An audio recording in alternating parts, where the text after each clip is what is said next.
The following is a paid program and does not necessarily reflect the views or ideas of the staff or management of KWSH or the 110 Broadcast Group.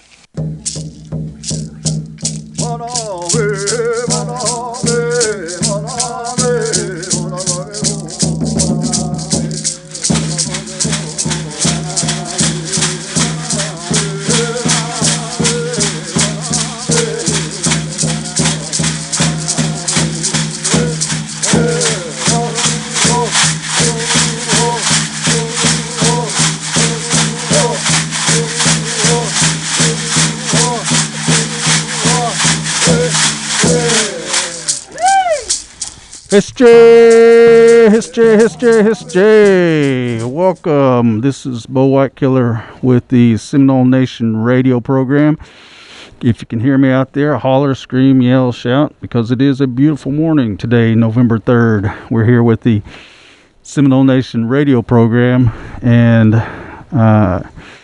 like to just welcome you to KWSH Studios 1260 on your AM and also 97.7 on your FM. Just trying to get some situations here taken care of. I'm trying to see if I can hear myself, if you can hear me. Today is the election day, November 3rd.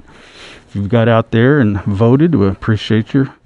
Today also is a day that we like to just share with you some information. We got a lot of information today we want to put out there, and also have a special guest that today would be Chief Greg CHILCOAT come by and share some information with you. But again, if you're out there voting, just want to give you some information to think about before you leave out the door of what to bring. You'll need to show your ID to vote in Oklahoma. You may show your voter identification card issued to you by your county election board. You may also show any document issued by the United States, state of Oklahoma, or federally recognized tribal government. If it includes your name, must substantially match your name in the precinct registry, a photo, and an expiration date that is later than the election in which you are voting. Acceptable forms include Oklahoma driver's license, Oklahoma ID card, U.S. passport, tribal ID, or U.S. military ID. Voters without ID, you're unable to provide an ID. You'll be able to vote a provisional ballot and prove your identity by signing a sworn affidavit. Also, too, in Oklahoma, Title 26 covers elections, specifically stating electioneering is not allowed within 300 feet of any ballot box while voting is going on. Campaign materials for candidates on the ballot include shirts, signs, banners, and other literature, which are prohibited within the space of Oklahoma polling places on election day. So keep those at home. Shirts and accessories pertaining to issues or state questions that will be on the ballot are also prohibited. Poll workers and law enforcement working a site should not be wearing anything or even vaguely political. And any intimidation that you may see, you can report to the office at 405-849-5222. That's from the State Election Board office. So go out there and wear your T-shirt, has nothing on it, vote, have a good time, and we'll take care of it after that. See how it goes. I do have one obituary here. It's Bobby Ray George was born July 18th, 1946 in Woke, Oklahoma, and passed at his family home in Kanawha, surrounded by family, on October 31st, 2020. Bob was the oldest of 5 children born to Roy L. George and Lahoma Walker George. Bob lived most of his life in Saco, Woke, and Kanawha. He served in the U.S. Army during the Vietnam War from 1967 to 69, was honorably discharged after being awarded the National Defense Service Medal, Vietnam Service Medal with Warner Bronze Star, and the Vietnam Campaign Medal. He attended Haskell Junior College for auto mechanics and worked for many years for Brown & Root as a painter. His favorite hobbies were fishing and watching sports, including supporting the Kanawha Tigers, always with a cup of coffee in hand. Bob became a Christian late in life and was a faithful member of Spring Baptist Church, then later in Bethlehem Baptist Church, serving for many years as a Sunday school teacher and director until his health made it difficult to attend. He loved his church and quietly worked behind the scenes whenever he could. He could often be found early Sunday mornings making coffee and sweeping the front porch of the church, getting ready for today's service. Services will be held at Stout Phillips Funeral Chapel in Woka, Oklahoma. Viewing will be Tuesday, 1 p.m. to 8 p.m. Family visitation will be Wednesday, 12 to 5 p.m. and wake Wednesday from 6 p.m. to 8 p.m. at Stout Phillips Chapel. Funeral service will be 1 p.m. Thursday, November 5th at Stout Phillips Chapel with Reverend Richard Pickup and Newman Crow officiating with burial at Family's Cemetery. The family asks that COVID-19 precautions be taken by wearing masks, using hand sanitizer, and refraining from hugging or shaking hands. While visitors aren't being received at the homes, the family will be available during the viewing. Arrangements are Stout Phillips Funeral Home. This time we just observe a moment of silence.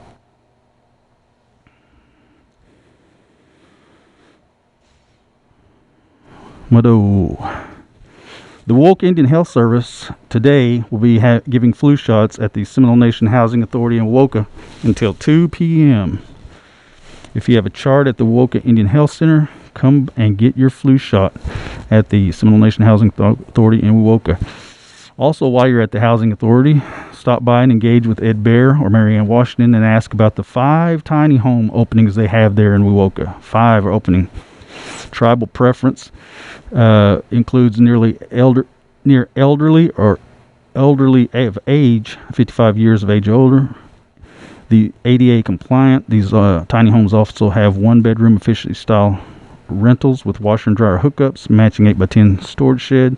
To qualify, you must have a low to moderate income, but you don't have to qualify for low income. Fair market rent of $550 a month. Low income eligibles can receive rental assistance subsidy of $350. So if you needed more information, you can't make it down today, contact Ed Bear or Marianne at 405-257-6604. That's with the tiny homes information request at 405-257-6604. Seminole Nation Human Resources Department is always looking for qualified employees. They seek highly motivated, talented candidates to join as staff and offer a competitive benefits package to employees. Seminole Nation is an equal opportunity employer. Other than Seminole Nation tribal member Indian preference, selection for these positions can be made without regard to race, sex, color, age, marital status, national origin, or any other non-merit factor. The following is a list of current openings through the Human Resources Department. They include, with the tribal court openings, they have child advocate, court bailiff, and program coordinator. That's with the tribal court. With the CHR program, they are looking for a community health representative and a medical support assistant. With the Head Start program, they're looking for a cook assistant, early Head Start teacher, rover maintenance, a teacher assistant, and a Head Start director. With the diabetes program, they have 1 full-time position as exercise specialist and 1 part-time as a wellness technician. The Veteran Services is looking for a Veteran Services officer, and Food Distribution is having an opening for a warehouse supervisor. These applications can be done online at the tribal website at sno-nsn.gov. Locate the Careers tab at the top menu and view these current openings. Other openings include with the Seminole Nation Division of Commerce. We have a cashier full-time at I-40 Travel Plaza in Seminole. We have a cashier part-time I-40 Travel Plaza in Seminole, and a cashier part-time at the River Mist convenience store in Conowall. And this is with the Seminole Nation Division of Commerce. And to see those openings, contact them on their SINDOC Facebook page or apply directly at sndoc.applicantpro.com jobs. We'll have this information posted up on our tribal Facebook page as well. CHR program announces that this year they're having a coat drive. Coordinator Ciara Cargill said they'll be taking donations for gently used new coats of all size, toddler through adult. All coats donated need to be dropped off at the Chafikni Wellness Center starting Monday, October 26th through November 11th, Monday through Friday from 8 to 5 p.m. All donations need to be placed in a trash bag. All coats will be cleaned and dispersed to tribal members residing in Seminole County Friday, November 20th, starting at 10 a.m. or until supplies last. Recipient must bring a tribal enrollment or CDIB card for each coat distributed. Any and all donations are welcome and greatly appreciated. If you have any questions about the event, please do not hesitate to contact Ciara at 405-234-5244. That's 405-234-5244. Ciara Cargill.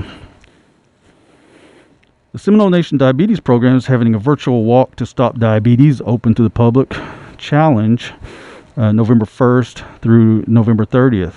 Are you up to the challenge? Challenge is to walk 15 miles this November in honor of Diabetes Awareness Month. Let's walk 15 miles, Chief. Okay. All participants will receive a free long sleeve t-shirt.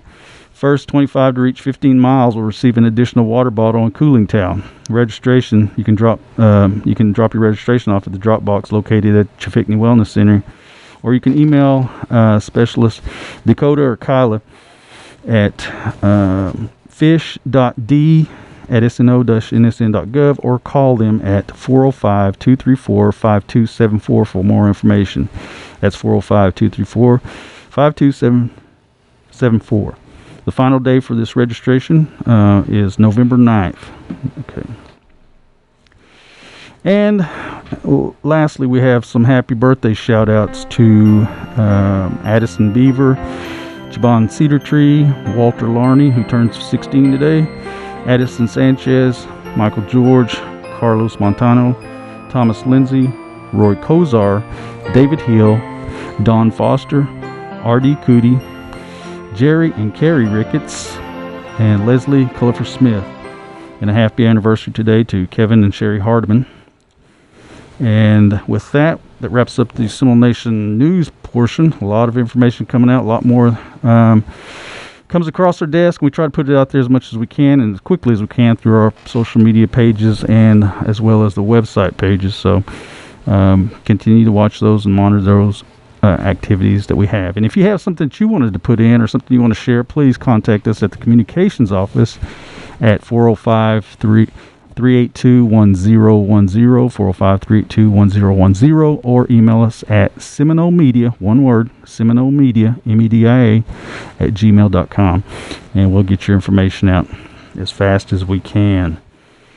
Well, there was one thing I know Kyle had told me, we was talking earlier with Kyle Cootie, our treasurer, and asking him about some of these technical assistance cards that's been coming in, and I was just had to ask him how many was actually processed approximately, and he said 2,700 approximately of the technical assistance cards. So I know a lot of young folks have been really blessed to have those, and families been blessed to have those and provide that service, and as far as part of the funding for the CARES Act. But it was good to hear that, and they're still processing some last minute ones, I believe is what he said, and will be be fully distributed hopefully by the end of the week. So that's a good thing. Yeah, that's excellent news. In regards to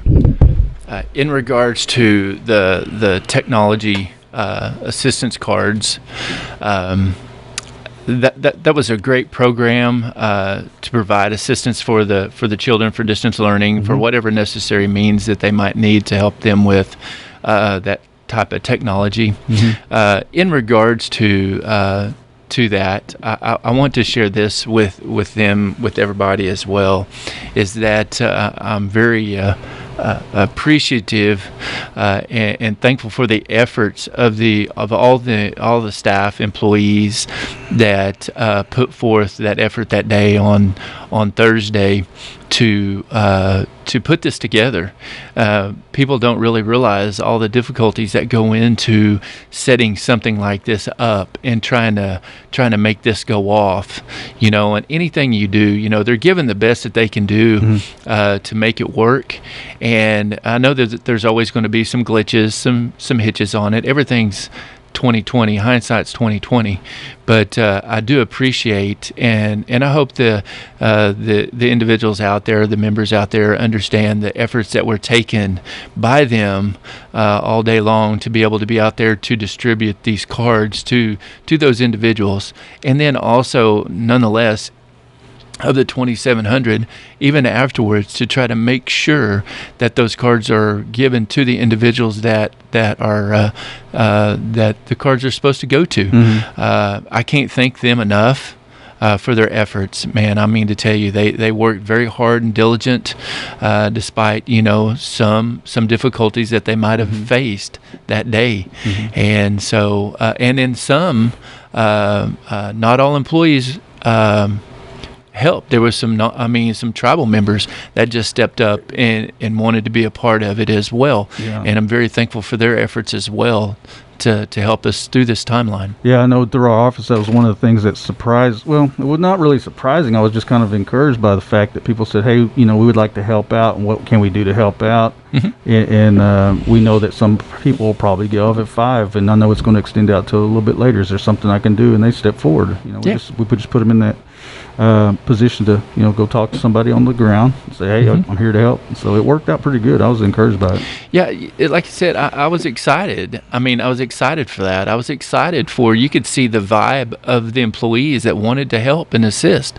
They were excited about doing that, about getting out there and reaching out to the tribal members. I understand that there was some delays. It was a long line, and I appreciate their patience as well in regards to that. But for the employees, I mean, they were excited about helping out and helping in that manner. And it was encouraging to me to see that, to understand that they're wanting to give back if they can in a manner in which, it was they were able to. And the one thing working together, it's for the fullness of it all, so that everybody gets serviced by it who applied for it and got serviced by it, that they would be able to receive those things. And the one takeaway that just I would see on our social media sites was a lot of you get tribal members are not trying to help or anything like that, which is not the case. It's not the case. It's like, we want to do this. This is something that we feel as an employee, this is something we want to do. This is a service provided for our people to be able to do, and it's not trying to hold back on anybody.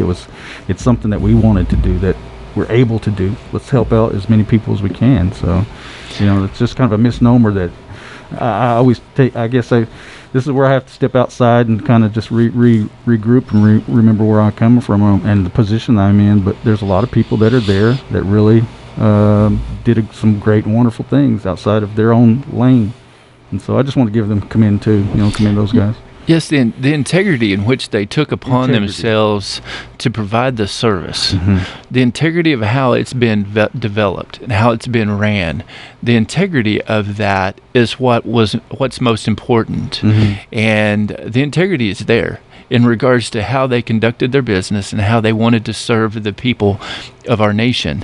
And they felt an inherent responsibility to do that. Absolutely. And so I feel that very strongly within the ones who assisted and the ones who didn't assist. I know that they have that inherent feeling like that, and because it's a belief within us. And I feel that it was shown the integrity through that to be able to perform and do what they feel is necessary to help serve their people. Definitely an example of the best of us coming out that day. So exactly. With that integrity, I kind of lead into something I wanted to share and talk about today. Was one of the things was the joint statement release that we had last week. What are your thoughts? What are some of the things that you want to share with our listeners today regarding the joint release of the unifying of the tribal nations and the integrity of that as it leads into sovereignty? Well, I believe that some, if not most, are aware of the McGirt ruling in regards to the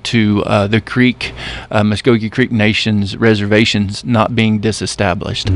That was a most powerful ruling in their favor, and that comes with some profound measures in regards to their jurisdictional boundaries as far as a reservation. Well, in regards to that ruling, we had some things that took place shortly thereafter, and the Seminole Nation and Creek Nation were very profound in their understanding about sovereignty and about how important that is to our respective nations. And so in regards to moving forward, the Creek Nation and Seminole Nation have been really steadfast in our belief about sovereignty, and that there should be no legislation that should prohibit our abilities to move as a sovereign nation. And that's kind of where that kind of has played out to this particular point. Well, as I stated earlier, it was the Creek Nation and the Seminole Nation coming together to be joined together in regards to that. Well, just recently, in regards to your question, Bo, is that just recently there was a joint statement that was sent out that included Chief Gary Batten and the Choctaw Nation joining the Seminole Nation and Creek Nation in regards to that efforts opposing legislation. And that change from the Seminole Nation and Creek Nation being together with an addition of another tribal nation of the 5 tribes is very profound. It shows strength in what we believe in is to be the most important, and it's that most important to us as a nation is sovereignty. It's an inherent power which binds a nation together, and to me that is very it's very strong. And I'm very excited about the aspect of having another nation such as the Choctaw Nation, of being of the 5 tribes, wanting to join with us in regards to that understanding and that concern for sovereignty. Well, that's a lot you said right there, and with that, what are some of the things that's most important to you now with this being the case? What's the most important vision? What gets you up in the morning to tackle the day with that, with all that you just talked about right there? I think the most important part of it, and what touches me the most inside is the fact that the ruling in regards to our reservational boundaries for the creeks. Now, let me go back just a little bit and state this, and then I'll address your question. In regards to the Seminole Nation's reservational boundaries, it has been confirmed through courts that our reservational boundaries have not been disestablished, which in our favor, that's very good. Now those cases that have come up are in an appeal right now, but I feel very strongly that that'll be successful. We don't have that full understanding just yet, but I know initially in the courts they ruled in our favor that our reservational boundaries have not been disestablished. I think that looking at this and understanding that, the one thing that really hits me inside is the thought of our sovereignty as a nation. That's where, to me, is the most profound, because that's where our inherent thoughts are about that.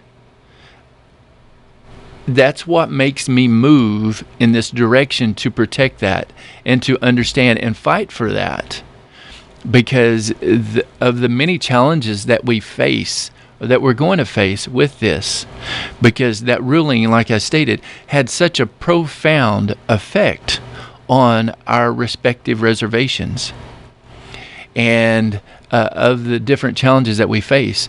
But every day, as you stated, what makes me go every day? It's the fact that we are a sovereign nation, and that ruling is so profound as how we move forward, which it's never been disestablished. And so we have to be mindful and understand that. Sovereignty has many different meanings to many different people. But I just wanted to share that it's an inherent power which binds a nation together. It's what makes us all move, understanding that ultimate power of sovereignty. And it's very overwhelming a little bit when you think about it. Just the thought of it, but that gets me up every day. I think a lot of our elders, and I've personally seen it, but a lot of our elders know that, and they feel it, and they understand that where it comes from, how can we relay that power to some of our younger people? How can we get that feeling? And I know some of the words they use today is woke. How can we wake up, and how can we awaken that which is already within those that may not be aware of it? As we look to the big picture on this, I'm going to use my mission statement to discuss this. As we look at the big picture, we want to be able to inspire and empower. We want to inspire and empower our people for success. And in order to inspire and empower our people for success, we need to educate them.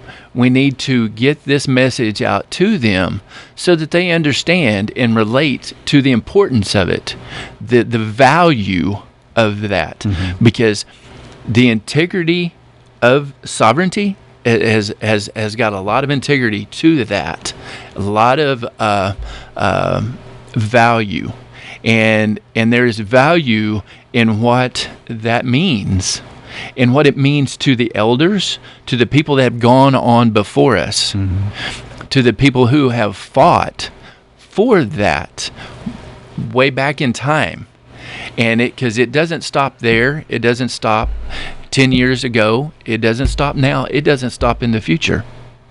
It is what it is. And that value still continues, but we can never forget that. Never, ever, ever forget that, because the value of that, it's tremendous. And how do we educate and understand our children and the young, the middle-aged, the elders, again, mm-hmm. of that, to never forget that.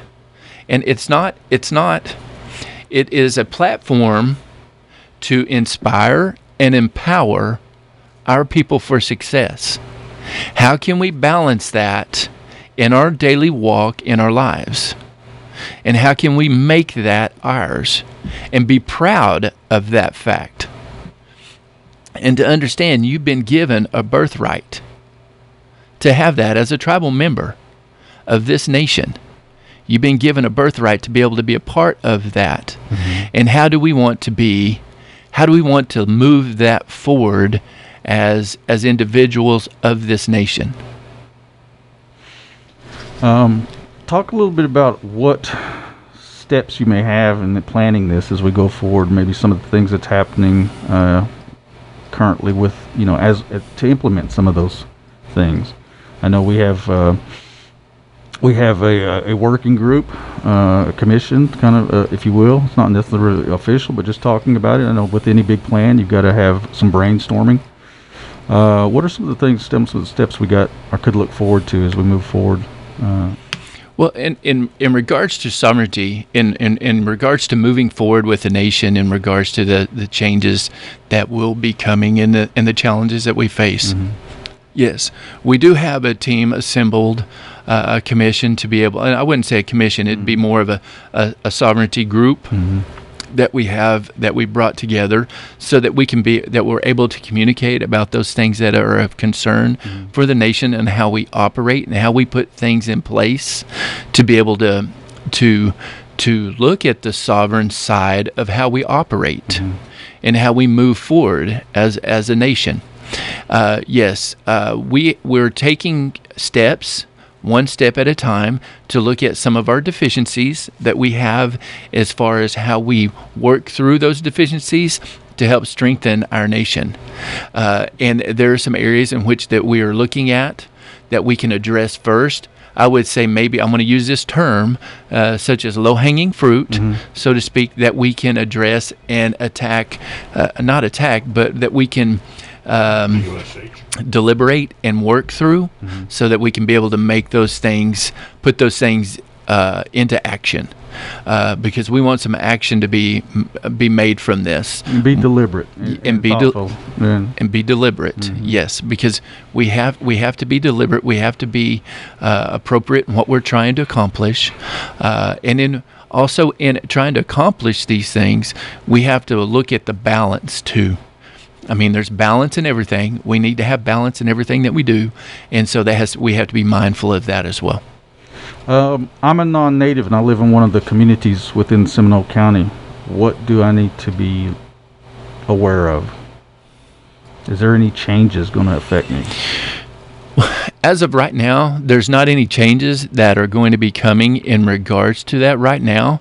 But yes, there could be possibly be some changes coming that way. But here again, as I stated, there has to be balance on how we address those areas that concern tribal members and non-tribal members. We have to have balance, and we have to work through those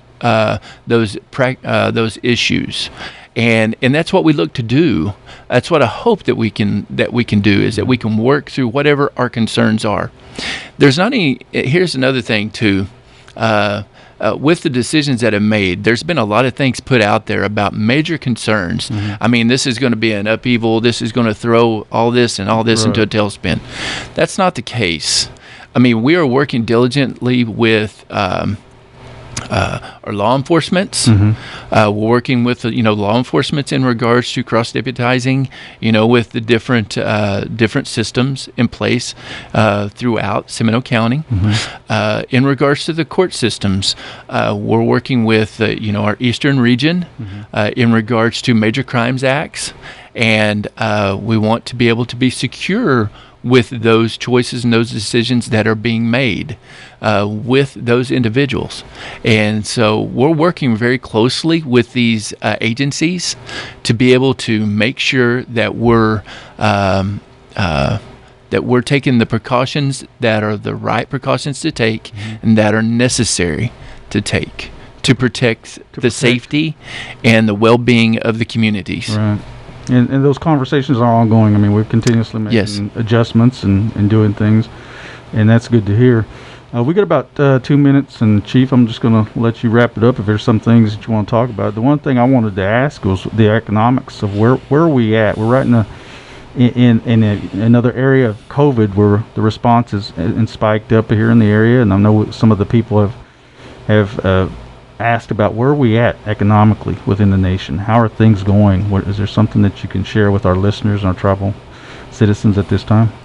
I think, yes, most definitely in regards to sharing that. Of course, I'm in contact with our treasurer, Mr. Kyle Cootie, all the time.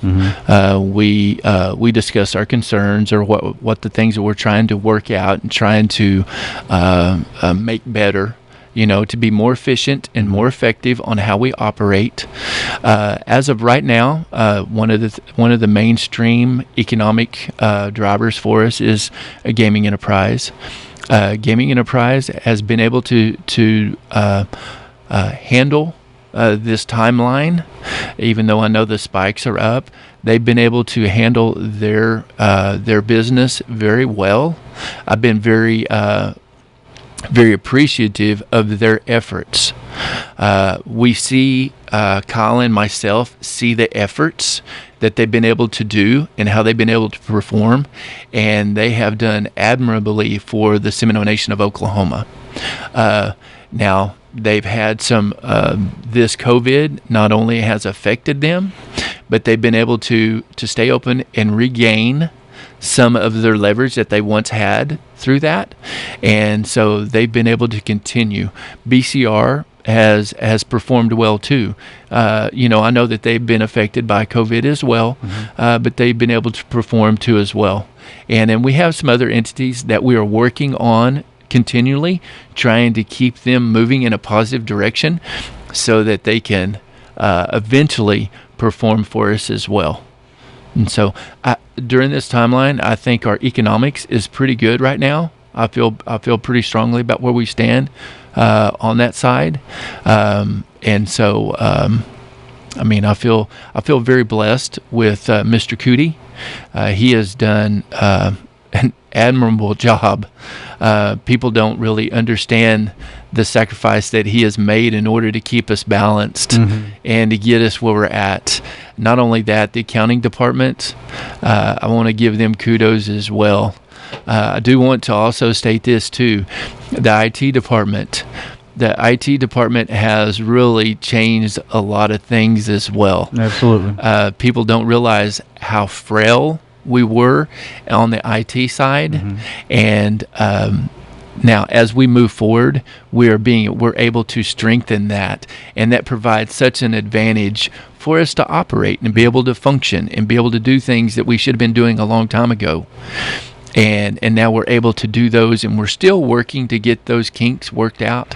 But I think the staff has done a great job. It's personally speaking, from my office and communications with all the above, I concur with all the above you just said, Chief. And with the IT, we're going to get Josh and his team on to introduce sometime during the future of the radio show. We've already talked about it, but the Information Technology Department, the drivers of our electronics here in the nation, is actually going to put us into a different category that we haven't been in. And currently, like I said, I can personally vouch. I got fast internet down there. I can get work faster. We're done faster. This radio show is going to be done with it. So on a simple level, they've really done a great, wonderful job.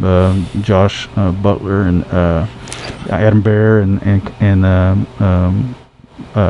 Zach Zell. So just a shout out to them. But I agree with everything, and it's a foundational approach to everything. We've got the foundation, and the brick by brick is coming, and with your mortar, it's gonna stay solid, I think. Well, I think that, and that's not the only one too. Mm-hmm. There's many others. Yeah, there's many others that are performing and that are definitely working for the betterment of the Seminole Nation for the Seminole Nation. Mm-hmm. And I go back to the mission statement: to inspire and empower our people for success. How can we all work, all of us together? How can we work as legislators, as executives, as tribal members? How can we find a way to truly inspire and empower our people for success? If we can do that, man, kudos, mudo. Mm-hmm. And on that, I think we'll finish up with that, and appreciate Chief Greg Chilcoat here at the mic today, and the work that you're continuing to do and lead. And we just say, Padam Chihi Chahlis. We'll see you next week on another edition of the Seminole Radio program. Get out there and vote in conscience, and be safe, love one another, and be nice to one another. And we'll see you then. Thanks, Dennis.